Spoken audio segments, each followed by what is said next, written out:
있습니다.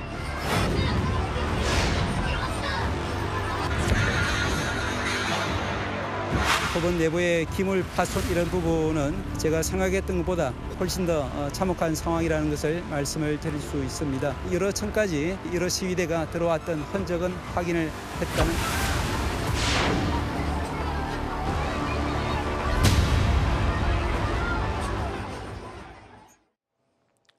방금 보신 영상처럼 어제 새벽 2시 50분쯤 윤 대통령에 대한 구속영장이 발부되면서 이 소동이 시작됐습니다. 이에 반발한 일부 지지자들 3시 14분부터 법원 후문서부터 경찰 저지선을 돌파하기 시작했습니다. 바로 이때부터 사상 초유의 폭력 사태가 벌어지기 시작했는데요. 자, 3시 21분에는 법원 내부에 침입하면서 기물까지 파손하기 시작했습니다. 자, 이들은 경찰관을 폭행하기도 했고 건물 내부의 물건들을 집어 던지고 기물을 파손했습니다. 일부 지지자들로 인해서 법원이 무법천지가 된 건 3시간 정도 진행됐습니다.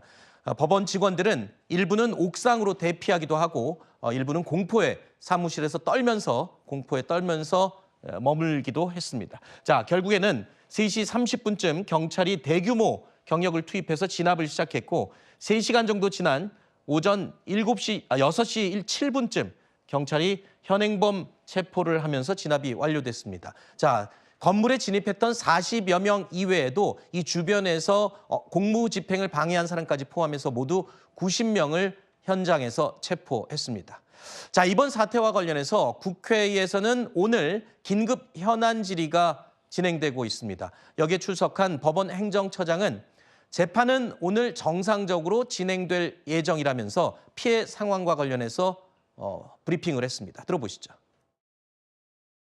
현재 피해 상황을 확인 중에 있고요. 구체적인 피해 액수는 추가적인 산출 작업이 필요할 것 같습니다. 진행 중이죠? 예, 그렇습니다. 오늘 정상적인 재판 진행을 위해서 어제 직원들이 밤 늦게까지 남아서 현장을 복구하려는 노력을 했고요. 오늘 정상적으로 재판은 진행할 예정입니다. 거기에 따라서 피해 복구를 진행을 하고 있고 피해 상황이 어느 정도인지에 대해서는 추가적인 작업이 좀 더 필요할 것 같습니다. 네, 알겠습니다. 자, 오늘 오전에 이른 시간의 상황이었고요. 저희가 뉴스 시작하기 직전에 법원 행정처가 파악한 1차 피해액 집계가 나왔습니다. 6억 원에서 7억 원 정도로 추산을 하고 있는데요. 건물 내부에 조금 더 정확한 피해를 추산할 경우에는 조금 더 액수가 늘어날 수도 있다는 이야기가 들리고 있습니다. 자, 일부 지지자들이 서부지방법원 난입했던 1층뿐만 아니라 7층 판사실까지 뛰어 올라갔던 만큼 피해액은 조금 더 늘어날 거라는 이야기가 나오고 있습니다. 초유의 법원 난입 사태로 이호영 경찰청장 대행은요, 구속 수사를 원칙으로 하겠다라면서 엄벌의 입장을 밝혔습니다. 저희들이 협박에 대해서는 철저하게 수사를 해서 그 협박한 사람을 찾아낼 것이고 또 아울러 신변 보호를 위해서 저희들이 최선을 다하겠다는 말씀드립니다. 일단 폭력과 불법에 대해서 이런 사태 일으킨 사람에 대해서는 구속 수사 등 엄정하게 대처할 계획입니다. 네, 말씀드리는 동안 속보가 들어왔습니다. 경찰에서 입장을 밝혔는데요. 조금 전에 제가 잠깐 언급했던 이틀 동안 집단 불법 행위를 저지른 사람 90명을 현행범으로 체포했다고 발표했습니다. 그러면서 이 가운데 66명은 영장을 신청했고요. 5명에 대해서는 현재 신문 절차를 진행하고 있다고 밝혔습니다. 그리고 현행범 체포된 90명 가운데 연령대를 살펴보면요. 10대에서부터 70대 고령자까지 고르게 분포가 돼 있었다라고 발표했습니다. 그러면서 주로 20대에서 30대가 46명으로 절반 이상을 차지한 것으로 파악이 되고 있다라고 중간 브리핑을 했습니다. 또한 서부지방법원 건물에 직접 침입했던 이 46명 가운데 보수 유튜버도 3명이 확인이 됐습니다. 앞서 경찰은 이번 사태와 관련해서 보수 유튜버들에 대해서도 관련성 여부를 면밀하게 검토하고 조사하겠다라고 밝힌 바가 있죠. 자, 일단 현행범으로 체포된 90명 가운데 이 외에도 교사 또는 이 폭력 행위를 방조한 사람들에 대해서도 끝까지 추가로 조사해서 확인을 하겠다라는 경찰 입장을 조금 전에 밝혔습니다. 자, 지금 밝힌 것처럼 경찰은 지금 90명을 현행범으로 체포했다고 밝혔습니다.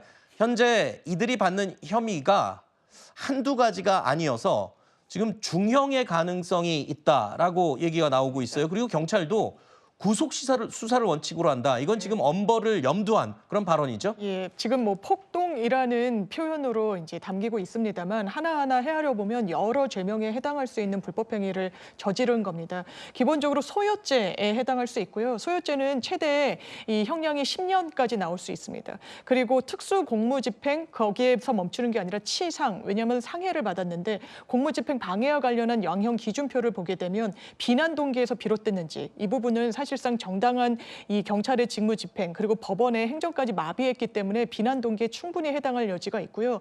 또 이 피해 공무원이 여러 명인 경우에도 가중하도록 돼 있습니다. 중형을 면하기 어려워 보이는 부분이 있고 법원에 이렇게 난입할 수 있는 법적 근거가 없습니다. 건조물 침입죄 그리고 공용물 손상죄 등등 하나하나 다 이 가중해서 처벌을 하게 되면 구속 기소뿐만이 아니라 아마 실형 선고의 가능성도 매우 높을 뿐만 아니라 아까 이 법원 행정처에서 집계했다는 수억 원대의 이런 손해 액수에 대해서도 민사상 공동불법 행위로 같이 연대해서 부담을 해야 되는 구상의 책임 또한 부담하게 됩니다. 지금 40여 명 경우에는 저렇게 적용할 수 있는 혐의가 무려 7개에 달할 수 있다라는 얘기고 그 이외에도 이 폭력 행위를 교사했거나 방조한 인원들에 대해서도 추가로 더 조사를 해서 밝혀내겠다라고 이 경찰이 엄중한 방침을 밝혔습니다. 그런데 야권에서는요, 이런 얘기도 들립니다.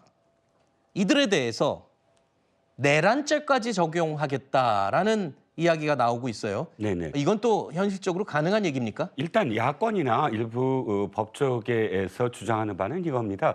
지금 이들이 그러니까 이 시위대가 점거하고 또 폭력을 행사한 곳이 법원이기에 법원이라는 것은 국가의 국가기관이고 헌법기관입니다. 특히 이제 사법부라는 이 국가의 가장 중추적인 세 축의 한 축을 그 권능을 마비시키려고 했다. 이것은 내란죄로 다뤄볼 만하다라고 판단을 하는 것 같은데 이게 만약에 입증이 되려면 사실 많은 또 요건이 필요합니다. 내란죄는 조직범죄이거든요.